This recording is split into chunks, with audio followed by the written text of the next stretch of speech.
There is an elite club in global defense that money alone cannot buy you into. It is a club of nations that can design, cast, and build their own military fighter jet engines. For nearly 2 decades, India has sat just outside those gates, relying on foreign suppliers to power its flagship combat aircraft.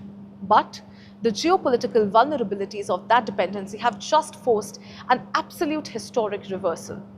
If stories like these fuel your curiosity about geopolitical advancements, don't forget to like, share, and subscribe. With that, let's get straight to it. The Defense Research and Development Organization has officially revived its indigenous fighter jet engine program, launching a next-generation offensive known informally as Kaveri 2.0. Triggered by severe supply chain delays from American manufacturers and, of course, massive price hikes for foreign power plants, India's gas turbine research establishment is now stepping back into the ring. They are weaponizing nearly 20 years of behind-the-scenes engineering breakthroughs to achieve absolute strategic autonomy in the skies. The core objective of Kaveri 2.0 is overcoming the complex, multi-layered technological hurdles that crushed the original project. Now, to set context here, launched in 1980s, the initial Kaveri engine was supposed to power the homegrown light combat aircraft Tejas.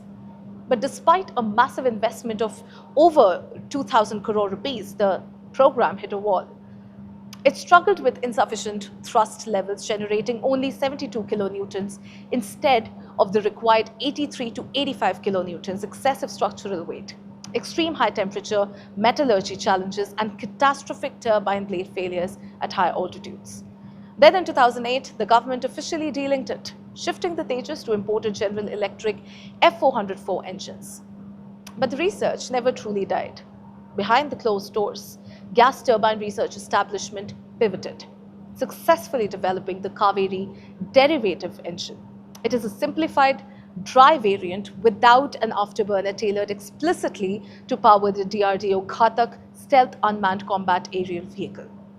By successfully mastering digital controls and proving afterburner integration on the test bench, engineers have systematically checked off the exact technical flaws that doomed the original architecture.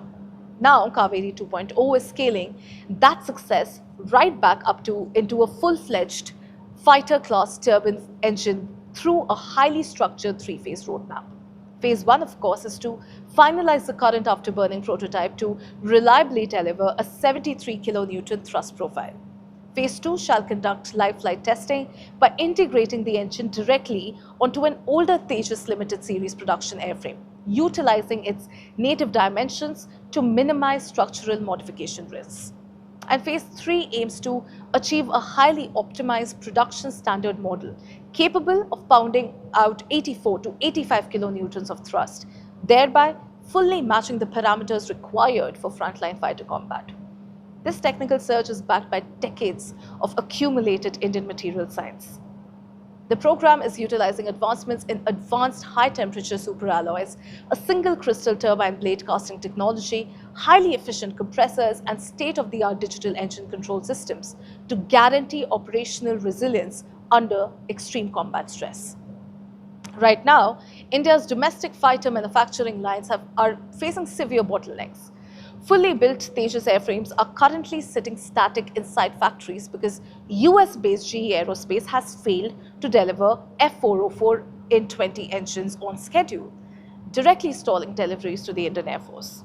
Now, compounding the crisis, recent procurement quotes for the more powerful GE F414 engines, which intended to power the upcoming Tejas Mk2 and the prototype of the 5th generation advanced medium combat aircraft, have reportedly skyrocketed to nearly 3 times the initial estimate of 70 to 80 crore rupees per unit. With foreign suppliers squeezing margins and missing deadlines, the Indian defense establishment has realized that true sovereignty cannot be outsourced. Defense Minister Rajnath Singh has underscored the absolute urgency, warning that the nation must operate as if the timeline has collapsed, compressing development targets into a tight 5 to 7 year window. And of course, ladies and gentlemen, here's a front page take on it. Kaveri 2.0 is a vital act of self-preservation for India's aerospace ambitions. By transforming laboratory milestones from their drone programs into a full-scale fighter jet engine asset, The DRDO is making a calculated play to insulate its military future from foreign supply chain manipulation. Mastering military turbofans is an incredibly brutal engineering mountain to climb, but continuing to rely on foreign monopolies is a risk India can no longer afford to take. Here's a question that I want to ask you all. Can GTRE and DRDO successfully fast-track flight certifications for Kaveri 2.0, say, within the next 7 years?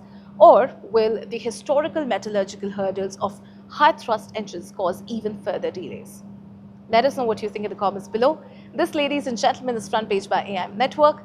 Like, share and subscribe, and always remember, think AI, think AIM.